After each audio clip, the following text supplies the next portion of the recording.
Hello everyone and welcome to another video. This is going to be a little different from my usual stuff, but it is a topic that was on my mind for quite some time now. I have been using the DJI Pocket 2 for over a year at this point and was generally pretty happy with it.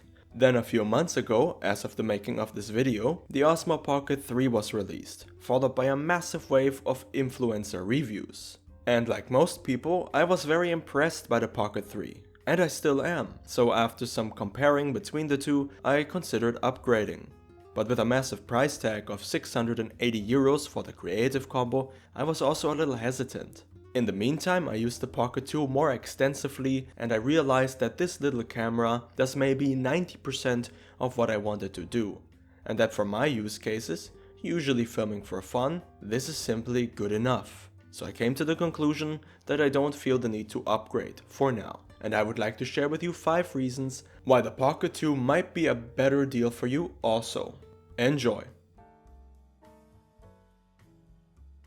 The Pocket 2 is noticeably smaller, which is the main reason why I take it with me so often. I can easily slip it into my pocket and forget about it, as the name would suggest. The Pocket 3, due to its larger sensor, larger screen, etc., is naturally larger in comparison. It is still a compact camera, don't get me wrong, but the Pocket 3, to me at least, is barely pocketable. At this size, it is starting to compete with my Sony ZV-1, which was my previous everyday carry camera before the Pocket 2. The Pocket 2 can shoot 4K with 60 FPS, which is huge even in 2024.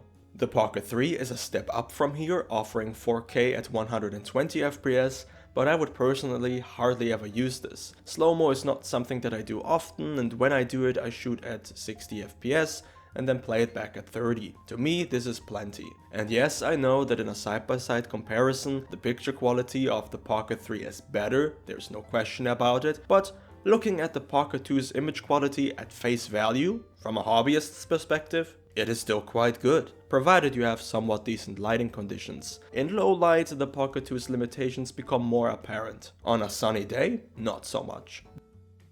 The Pocket 2 has a tiny 1-inch screen that is functional but not very comfortable. Navigating the menu works somewhat well, but seeing what you're actually filming is a bit of a struggle.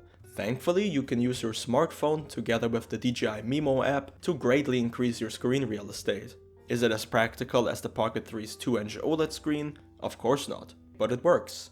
Pretty good actually. And I'm willing to bet that if you have a Pocket 2 on you, your phone is not far away either, so this is technically always an option. The key selling point of all the DJI Pocket cameras is the gimbal, and on this front, not much has changed. The Pocket 2 is still capable of giving you this buttery smooth footage, thanks to its 3-axis stabilization. You can also rotate it around for vlogging purposes, which works beautifully thanks to the 20mm focal length. You can do beautiful pans and tilts and transitions, hyperlapses, most things you could do on the Pocket 3 really, but at a fraction of the price. Which brings me to my final point, the pricing.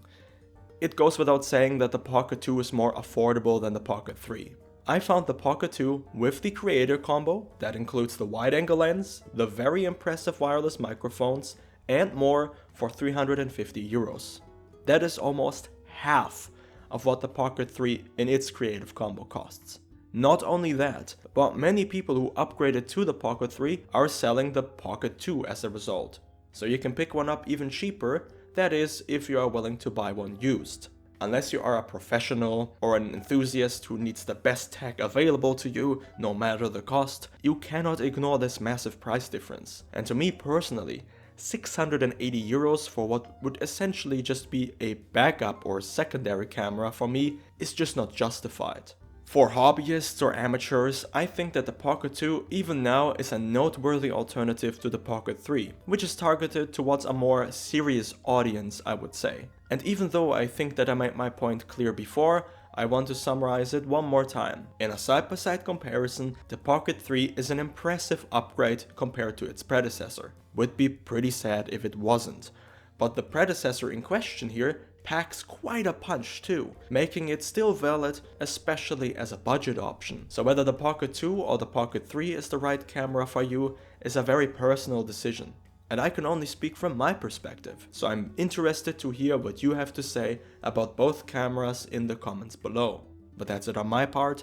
Thank you all very much for watching, and of course, have a wonderful day.